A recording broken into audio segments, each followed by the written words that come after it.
செலவுக்கு அப்படிங்கிற மாதிரி ஒரு காசுலாம் அந்த மாதிரி இந்த சீசனில் எந்தெந்த சீசனில் என்ன கிடைக்குமோ அந்த மாதிரி நாங்கள் சேகரித்து கிலோ 40 ரூபாங்க.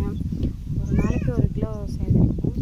நீங்கள் யாராவது கிராமத்தில் இந்த மாதிரி வேப்பங்கொட்டை பெருக்குவீங்களா அப்படின்னு சொல்லி கமெண்ட்ஸில் சொல்லுங்கள். இந்த வீடியோ உங்களுக்கு பிடிச்சிருந்தா லைக் பண்ணி ஷேர் பண்ணி சப்ஸ்கிரைப் பண்ணுங்கள்.